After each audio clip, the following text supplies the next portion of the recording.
Assalamualaikum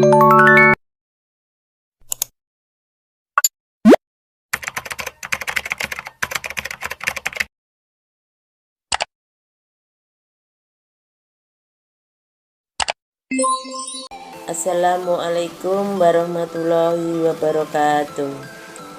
Saya akan mempresentasikan koneksi antar materi modul 2.1 pembelajaran berdiferensiasi Selasium JKP Angkatan 8 Kabupaten Banyuwangi.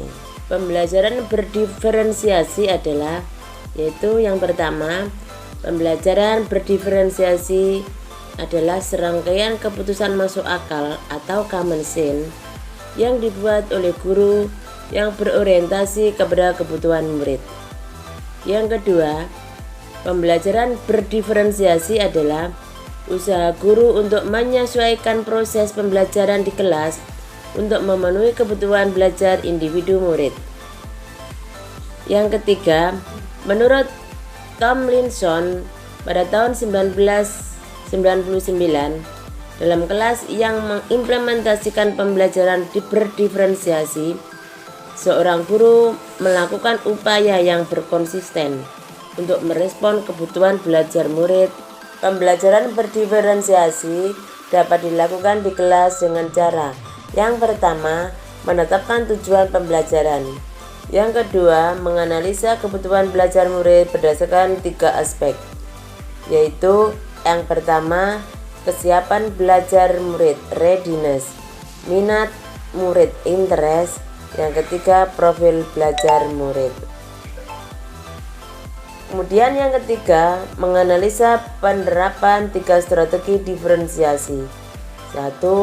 Diferensiasi konten. 2. Diferensiasi proses. 3. Diferensiasi produk.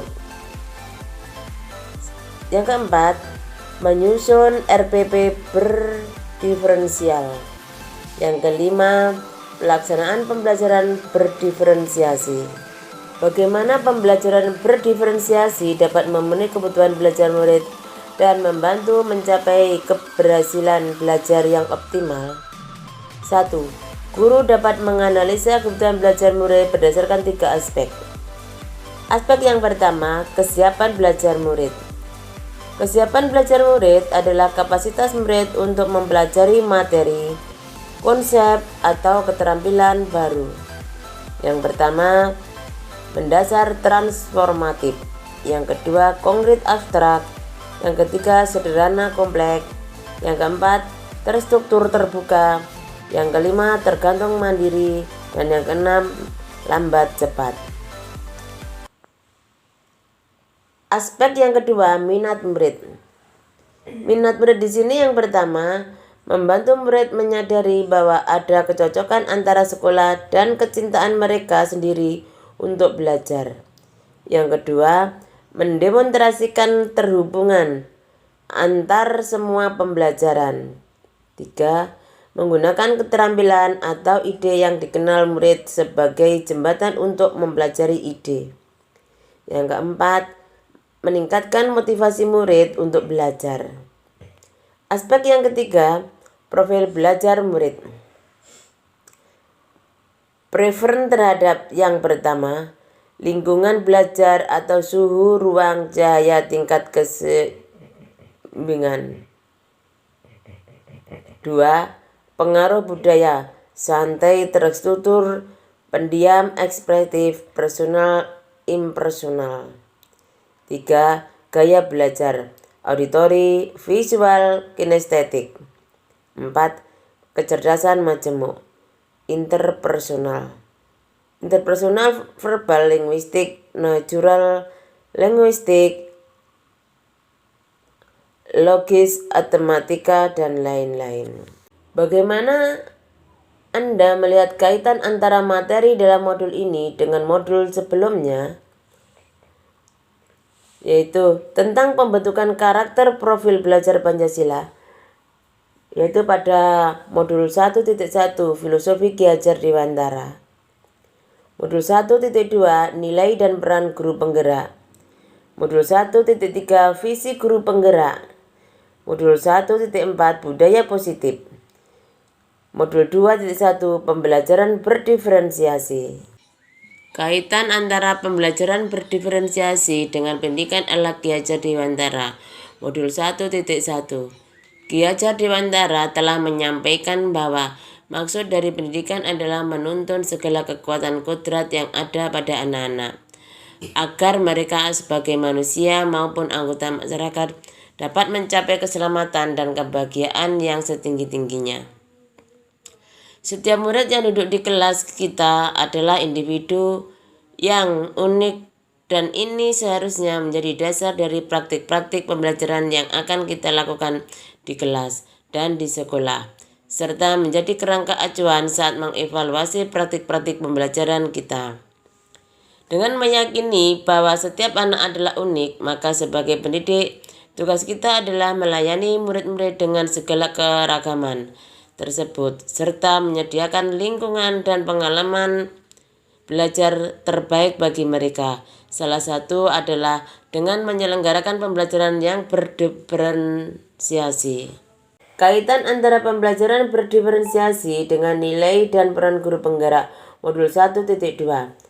Seorang guru penggerak yang telah memiliki nilai guru penggerak atau berpihak pada murid, mandiri, reflektif, kolaboratif, dan inovatif, dan peran guru penggerak menjadi pemimpin pembelajaran, menjadi hook bagi guru lain, mendorong kolaborasi, mewujudkan kepemimpinan murid, serta menggerakkan komunitas praktisi.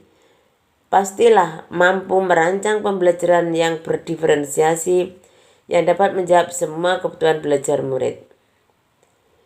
Merancang pembelajaran berdiferensiasi tidak lantas merancang 20 desain pembelajaran untuk 20 siswa, tetapi pembelajaran berdiferensiasi haruslah berakar pada pemenuhan kebutuhan belajar murid dan bagaimana guru merespon kebutuhan belajar tersebut. Kaitan antara pembelajaran berdiferensiasi dengan visi guru penggerak. Modul 1.3. Dalam menyusun visi guru penggerak, guru dapat menggunakan tahapan bagja untuk mewujudkan visi yang berpihak pada murid. Dengan visi yang berpihak pada murid, pastilah akan terwujud pembelajaran yang berpihak pada murid, yaitu sebuah pembelajaran yang mampu menjawab kebutuhan pembelajaran yang berbeda-beda pada murid, yaitu pembelajaran berdiferensiasi. Kaitan antara pembelajaran berdiferensiasi dengan budaya positif. Modul 1.4. Penerapan pembelajaran berdiferensiasi di sekolah dan di kelas akan membantu terwujudnya budaya positif dengan posisi kontrol guru sebagai seorang manajer. Suasana di sekolah dan kelas akan membantu murid untuk merasa dihargai dan memiliki ketertarikan antara dirinya dengan guru dan teman di kelasnya, sehingga murid merasa dirinya menjadi bagian dari sekolah dan kelasnya. Sekian, terima kasih. Wassalamualaikum warahmatullahi wabarakatuh.